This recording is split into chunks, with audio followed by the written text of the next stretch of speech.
Hello friends, स्वागत है तमारू मारी चैनल केपी होम फूड्स में।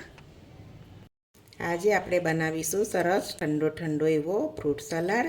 फ्रूट सलाड बधा तहेवारों में मोटे भागे बधा बनावता ज होय छे अने एमनेम पण बनावता होय छे, तहेवार वगर पण। अने रक्षाबंधन उपर बधा वधारे बनावता होय छे। दिवाળી छे, रक्षाबंधन छे, तो तमे एकवार चोक्कस आ रीते बनावजो। बहु सरस बने छे अने आ मापथी बनावशो तो सरस ज बनशे। तो चालो આપણે રેસીપી શરૂ કરીએ। સૌથી પહેલાં તો આપણે ફ્રૂટ સલાડ બનાવવા માટે એક જાડા તળિયાવાળી કઢાઈ લઈ લીધી છે અને એમાં થોડું આપણે પાણી ઉમેરી લઈશું એટલે નીચે ચોંટે નહીં। અને ફૂલ ફેટવાળું આ રીતે મેં ગોલ્ડનું દૂધ લઈ લીધું છે।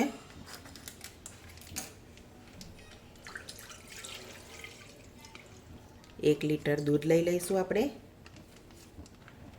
અહીંયા તમારે દૂધ કોઈ પણ જાતનું લઈ લેવાનું, ગાયનું, ભેંસનું જે લો ઘરે આવતું હોય તો પણ ચાલે, પણ ફૂલ ફેટવાળું લેવાનું।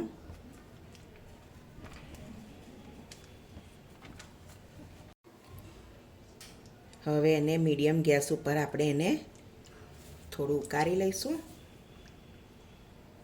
હમણાં દૂધ એકલું જ આપણે ઉકાળવાનું છે।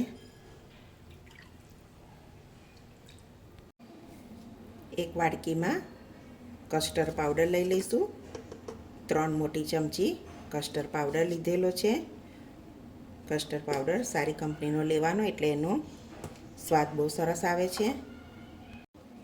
અને સાદું દૂધ લઈ લીધું છે મેં, અહીંયા થોડું કાઢી લીધું હતું પહેલું। એના બરાબર મિક્સ કરી લેવાનું, ગાંઠા ના રહે એ રીતે।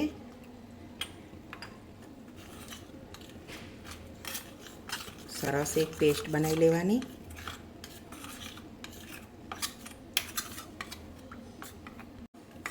તો સરસ આ રીતે કસ્ટર્ડ પાવડર વઘારી લીધો છે। દૂધ આપણું સરસ એકદમ એક ઉભરો આવી અને સરસ ઉકળી ગયું છે। સાઈડ પર મલાઈ ચોટી હોય અને આ રીતે અંદર જ મિક્સ કરી લેવાનું। અને જે પાવડર વઘારેલો છે તેને થોડો થોડો મિક્સ કરતું જવાનું અને ચલાવતા જવાનું।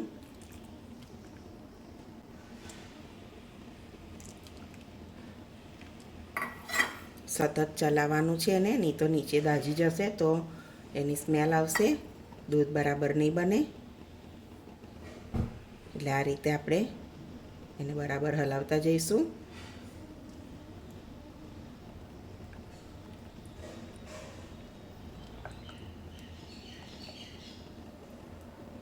સરસ દૂધ આપણું જાડું થવા લાગ્યું છે। હવે એમાં અડધી વાડકી 5 થી 6 ટેબલસ્પૂન જેટલી ખાંડ લીધી છે। ખાંડ તમારે તમારા ગળપણ પ્રમાણે લઈ લેવાની। આ રીતે બરાબર ચલાવતા જઈશું। પાવડર નાખ્યા પછી આપણે સરસ દૂધ એકદમ જાડું થઈ જશે। તો સરસ દૂધ ઉકળે છે અને ઘટ થવા લાગ્યું છે। દૂધને સરસ ઉકાળી લેવાનું એટલે પાવડરનો કાચો સ્વાદ ના લાગે, બરાબર મિક્સ થઈ જાય। તો દૂધને આપણે જ્યાં સુધી ઘટ ના થાય ત્યાં સુધી આપણે ઉકાળીશું। આ રીતે તમે જેમ ઉકાળશો એમ દૂધ જાડું થશે।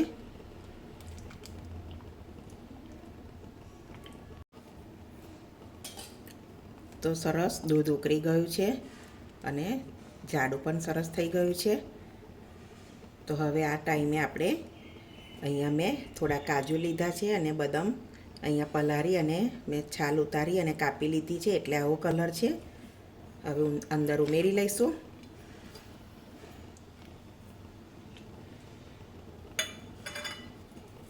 અને થોડું કેસર આ રીતે તમે દૂધમાં પલાળીને પણ ઉમેરી શકો છો, હું અહીંયા આ રીતે ઉમેરી લઉં છું।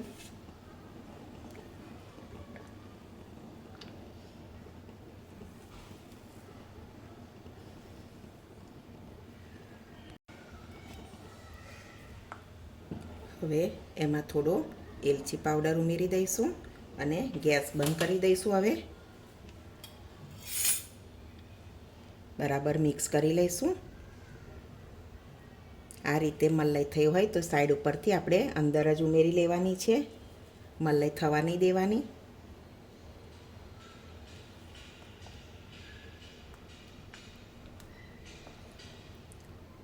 હવે આપણે દૂધને ઠંડુ પડવા દઈશું. તો સરસ દૂધ ઠંડુ પડી ગયું છે, તમે જોઈ શકો છો. હવે આપણે એક બાઉલમાં એને લઈ લઈશું.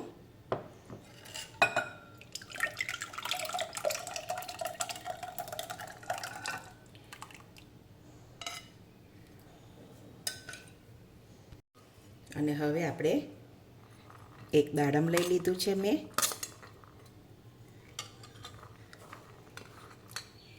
બે કેળા. આ રીતે ફ્રૂટ આપણે બધું ઝીણું ઝીણું સમારી લેવાનું. અને એક સફરજન. મને ચીકુ નહોતા મળ્યા એટલે મેં ચીકુ નથી લીધા. તમારી પાસે જે ફ્રૂટ તમારે ઉમેરવું હોય, દ્રાક્ષ પણ ઉમેરવી હોય તો ઉમેરી શકો છો. હું અહીંયા આ 3 જ ફ્રૂટ ઉમેરે છું. બરાબર મિક્સ કરી લઈશું. તો આપણો સરસ ઠંડો ઠંડો ફ્રૂટ સલાડ બનીને રેડી છે, તમે જોઈ શકો છો. તમે પણ આ રીતે બનાવજો, બહુ સરસ બનશે. અને આ રક્ષાબંધન છે, દિવાળી છે, એના પર બધા બહુ બનાવતા હોય છે. તો તમે ચોક્કસથી એકવાર આ રીતે ટ્રાય કરજો, સરસ બનશે. અને જો તમને આજની મારી આ રેસીપી ગમી હોય તો વિડીયોને લાઈક કરજો, તમારા ફ્રેન્ડ અને ફેમિલીમાં શેર કરજો. અને મારી ચેનલને હજુ સુધી સબસ્ક્રાઈબ ના કર્યું હોય તો સબસ્ક્રાઈબ કરજો. તો હવે મળીશું એક નવી રેસીપીમાં. ત્યાં સુધી બધાને જય સ્વામિનારાયણ.